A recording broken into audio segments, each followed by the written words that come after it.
Hello everyone, इस video में सिर्फ 5 मिनट की वीडियो में मैं आपको बताऊंगा ट्रिग्नोमेट्रिक रेशियो, ये जो वैल्यूज हैं, साइन 30 की वैल्यू क्या है, 45 की, पूरी टेबल का हैक कैसे निकालते हैं। टेबल साइन 0 का वैल्यू क्या होता है, साइन 0 का वैल्यू 0 है, साइन 30, साइन 45, 60 एंड 90। ठीक है, तो ये अपने पास क्लास 10th में 90, 60, 45, 30 4 और ये 5 डिग्री है जिसकी वैल्यूज पूछते हैं। और जो आपकी एनसीईआरटी टेक्स्ट बुक्स हैं उसमें ये पूरी टेबल दी हुई है, बस यही निकालना सीखना है। अगर ये सीख गए, लाइफ बल्ले बल्ले। मतलब फिर आपकी 8.3, 8.2 जितने भी क्वेश्चंस दिए हैं एनसीईआरटी में, आरडी शर्मा में, सारे इस टेबल पर ही हैं, क्योंकि वैल्यू नहीं आएगी कुछ नहीं आएगा। ठीक है, अब देखो साइन थीटा की वैल्यू निकालना है, पहले तो टेबल पे ही आ जाओ वापस से। ठीक है, अब ये कितना है, 1, 2, 3 और 4। कलर चेंज कर लेता हूँ। ठीक है, ये 4 दिया है, 1, 2, 3 और 4, 4 वैल्यू दी है। ठीक है, तो साइन थीटा की वैल्यू निकालना है। सबसे पहले मैं क्या करूंगा कि सबके नीचे ऐसे लिख लूंगा 1/4। अगर 0 को मैं काउंट ऐसे 0 को 0 ही लिखूंगा, लेकिन इसको 1 लिखूंगा 1। तो सबके नीचे 4 4 करना है, क्योंकि मैंने मान लिया कि 4 टोटल मेरी वैल्यूज हैं। ठीक है, ऐसे 4 4/4 करके। इधर देखो आप, तो ये मैंने मान लिया इधर कि ये 0/4 कर लिया। इधर मैंने 1/4 कर लिया, इधर 2/4, 3/4, 4/4। अब सब पे अंडर रूट लगा दिया और फिर उसको सॉल्व करना है। 0 का करेंगे सॉल्व, 0 ही आंसर आने वाला है। ठीक है, 1 का अंडर रूट सॉल्व करेंगे 1 आएगा, 4 का अंडर रूट सॉल्व करेंगे 1/2 आएगा। ठीक है, ये आता होगा। इसके बाद पहले ये अंदर ही कट जाएगा, 2 1 2, 2 2 4, ये कट गया, 1/2 आ गया अंडर रूट में। 1 का अंडर रूट सॉल्व किया 1, और 2 का अंडर रूट सॉल्व नहीं होगा तो अंडर रूट 2 आ जाएगा। अब अंडर रूट 3 सॉल्व नहीं होगा, 4 सॉल्व हो जाएगा, 2 ये बाहर आ जाएगा, तो साइन 60 की वैल्यू क्या हो जाएगी, √3/2। साइन 90 क्या होगी, 4 1 4 1, तो 1 का क्या आ जाएगा 1। ठीक है, तो क्या समझ में आया कि साइन की वैल्यू अगर निकालनी है, ठीक है, साइन की वैल्यू निकालनी है तो बस कुछ नहीं करना, 0/1, 1/4, 2/4, 3/4, 4/4 और सब पे लगा देना है अंडर रूट। अंडर रूट लगाने के बाद सॉल्व कर दो, एक का आ जाएगा 1, √3/2, 1/2, 1/2 0। ठीक, अब क्या करना है कि ये जो साइन है, कॉस साइन का पूरा रिवर्स कर देंगे तो कॉस की वैल्यू आ जाएगी। जैसे साइन 91 था, कॉस 0 1 हो जाएगा सारा। ठीक है, इधर √3/2 है, इधर √3/2 है।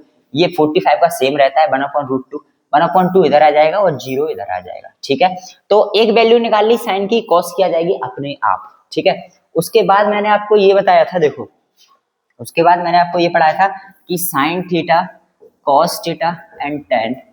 ठीक है, इनकी जो लाइन सिखाई थी, यहाँ आ जाएगा कॉट, इधर सेक और ये कॉस। ठीक है, करेक्ट। तो हमने साइन निकाला और कॉस आ गया उसका इन्वर्स करने पर। टेन का एक रिलेशन और होता है, जैसे टेन इक्वल टू क्या होता है, साइन अपॉन कॉस। ये होता है टेन थीटा बराबर क्या होता है, sine theta upon cos theta.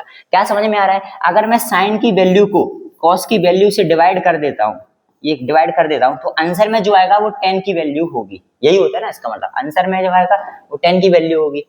ठीक है, तो इनका बस आपस में डिवीजन करना है। ठीक है, पहला वाला तो आप सीख ही गए, दूसरा कैसे करना है, डिवीजन करना है इनका, तो सिर्फ डिवाइड करना है। और इसमें सबसे ज्यादा रेसिप्रोकल का यूज होगा। 0/1 का डिवाइड कैसे होगा, 0/1, आंसर क्या आएगा 0। आंसर क्या आने वाला है 0, क्यों? क्योंकि 0 में भाग देंगे 0 आएगा आंसर। 1/2 और √3/2, इसको करेंगे क्या होगा, ऐसे देखो 2 से 2 कट जाता है, आंसर आएगा 1/√3। ठीक है, एक बार डिटेल में बताता हूँ कैसे होता है ये। अगर ऐसे लिखा है 1/2, अगर ये लिखा है 1/2, नीचे लिखा है √3/2। ठीक है, अपॉन नीचे अपॉन में होता है, इसका रेसिप्रोकल कर देते हैं, क्या होगा 1/2 डिवाइड में था, मल्टीप्लाई में हो गया, एंड ये नीचे वाला इनवर्स हो जाता है, ये रिवर्स चेंज हो जाएगा। तो ये 2 से 2 कट गया, आंसर क्या आया 1/√3। ठीक है, एक बार वीडियो को बैक करके देख लेना कैसे किया। तो ये 2 से 2 काटा, आंसर क्या आ गया 1/√3। देन ये सेम है, पूरा कट जाएगा तो एक आ जाएगा। ऐसे होता है ना, 2 बन जाए 2, तो 1/√2 बन जा 1/√2, कट गया पूरा। ये 2 से फिर 2 कट गया, आंसर आ गया √3। ठीक है, 0 और अपॉन में, तो ये नॉट डिफाइंड आ जाएगा, एनडी नॉट डिफाइंड। क्यों? क्योंकि अब एक चीज और देखो, अगर हम किसी डिजिट से 0 में डिवाइड करते हैं, किसी डिजिट से 0 में डिवाइड करते हैं, तो आंसर 0 आने वाला है। क्यों? क्योंकि हमारे पास एक रियल नंबर है। रियल नंबर तो ये भी है, मतलब एक नंबर है जो 0 नहीं है, नॉन जीरो डिजिट है। ठीक है, जिससे हम डिवाइड कर रहे हैं। ठीक है, तो एक तो सबके अपॉन में रहता है, तो हम इससे डिवाइड कर रहे हैं, इसका आंसर 0 आएगा, क्योंकि हम किसी में भी डिवाइड नहीं कर रहे, 0 है। बट अगर हम किसी नंबर को 0 से डिवाइड कर रहे हैं तो ये पॉसिबल नहीं है। जीरो से डिवाइड नहीं कर सकते ना, क्योंकि एक रैशनल नंबर बनाने के लिए नीचे 1 तो चाहिए ही चाहिए, जो फर्स्ट चैप्टर में पढ़ा है पी अपॉन क्यू वाला। तो 1 तो हर डिजिट के नीचे होता है, बट अगर जीरो है इसका मतलब ये नॉट डिफाइंड है, ऐसा हो नहीं सकता, नॉट डिफाइंड आ जाएगा, ऐसे लिख देते हैं इन्फिनिटी वाले साइन में। तो इसलिए ये अगर जीरो ऊपर है 1 नीचे है डिवाइड में तो जीरो आएगा, बट अगर जीरो नीचे है डिनोमिनेटर में तो उसका आंसर हमेशा नॉट डिफाइंड ही आता है। ठीक है, तो देखो साइन की वैल्यू आ गई, कॉस की आ गई, टेन की आ गई। कैसे आई? साइन की 0.4, 1/4, 2/4, 3/4, 4/4 सबका अंडर रूट लगाया, सॉल्व किया, आ गई। सीधा इधर इनवर्स कर दिया, कॉस की आ गई, आपस में डिवाइड कर दिया तो 10 की भी आ गई। करेक्ट। अब क्या करना है, देखो अब 10 का रिवर्स कर दोगे ना ऐसे, इसके बाद ये है 10 का रिवर्स कर दोगे तो कॉट आ जाएगा। क्यों? क्योंकि 10 के नीचे है ना, ऐसे 10 के नीचे कॉट है, तो 10 की वैल्यू को पूरा घुमा दो। देखो उधर 10 का लास्ट में नॉट डिफाइंड था, इधर आ जाएगा, ये √3 था, इधर आ जाएगा 1 का 1, 1/√3, 1/√3, 0 का 0। करेक्ट है। तो साइन का आ गया, 10 का आ गया, कॉट का भी आ गया। अब क्या है, सेक और कॉशेक बचा है, सेक और कॉशेक। ठीक है, सेक और कॉशेक किसी एक की वैल्यू निकाल लोगे ना, किसी एक की, सेक या कॉशेक में, तो वैल्यू का आंसर आ जाएगा। अभी यहाँ देखो जो मैंने लाइन सिखाई थी, यहाँ पे साइन है, ठीक है, ये साइन है, ये कॉस है, ये टेन है, ये कॉट, ये सेक और ये कॉस है। करेक्ट। अब देखो अगर मेरे पास, अगर मुझे साइन की वैल्यू निकालना है तो कि साइन ऊपर है, साइन की वैल्यू अगर निकालना है तो इक्वल टू में क्या हो जाएगा, 1/cos है। क्यों? क्योंकि साइन की तो निकालना ही है। जैसे देखो इसको मैं साइड कर दूं, साइन की तो निकालना ही है वैल्यू, तो उसकी जगह पे क्या आ जाएगा, 1/cos। तो साइन इक्वल टू 1/cos। ऐसे ही कॉस इक्वल टू क्या आ जाएगा, 1/sin। तो कॉस इक्वल टू क्या हो जाएगा, 1/sec। सेक इक्वल टू क्या हो जाएगा, 1/cos। टेन इक्वल टू क्या हो जाएगा, 1/cot।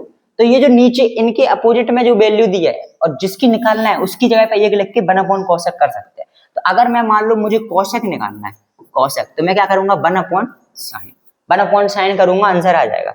अब जैसे ये टेबल है, ठीक है, अब मुझे क्या निकालना है, cosec की वैल्यू निकालना है, cosec की वैल्यू cosec की वैल्यू निकालना है।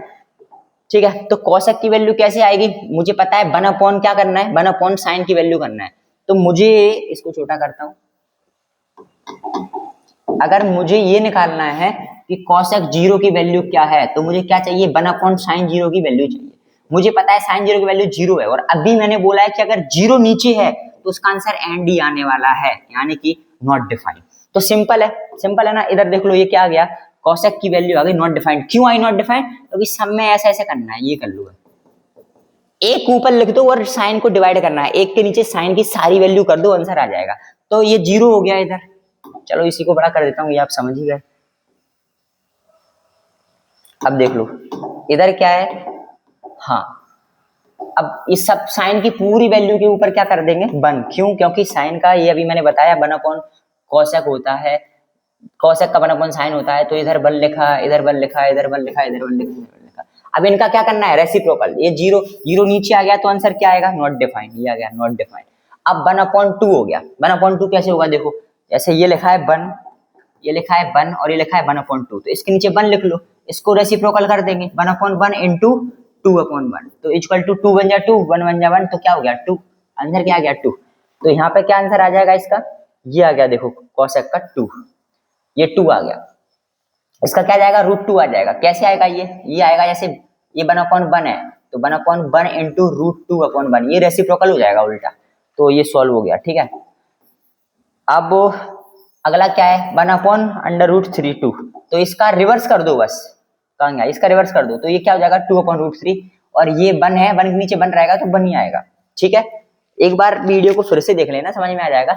कुछ नहीं है, मैं सही बताऊं ना, इन सब की रिवर्स कर दो, आंसर आ जाएगा, सबकी रिवर्स। ये 1/2 है, 2/1 कर दो, √2/1 कर दो और 2/√3 कर दो। ऐसा क्यों हो रहा है, क्योंकि ऊपर ना 1 है, 1 है तो रेसिप्रोकल हो जाएगा 1/1 करके, बस इनको रिवर्स करते जाओ, साइन को रिवर्स कर दो वैल्यू को आपस में, तो हो जाएगा। ठीक है, और cosec की वैल्यू अगर आ गई, ठीक है, तो cosec को ऐसे इन पूरा रिप्लेस कर दो वैल्यू, तो sec की वैल्यू आ जाएगी। समझ में आया? कहने का मतलब क्या है, साइन की वैल्यू निकालना है, cos की आ जाएगी, टेन की वैल्यू निकालना है, वो भी साइन की हेल्प से ही निकलता है, तो टेन की वैल्यू आ जाएगी, टेन की वैल्यू आ गई तो cot की वैल्यू आ जाएगी। cosec और sec में से किसी भी एक की निकाल लो, रिवर्स कर दो तो sec या cosec की आ जाएगी। तो ये है पूरी टेबल, बहुत आसान है, रट्टा मारने की जरूरत नहीं है, सीखना है बस। अगर साइन की निकाल दी पूरा टेबल आ जाएगा। ठीक है, thank you so much, share with your friends.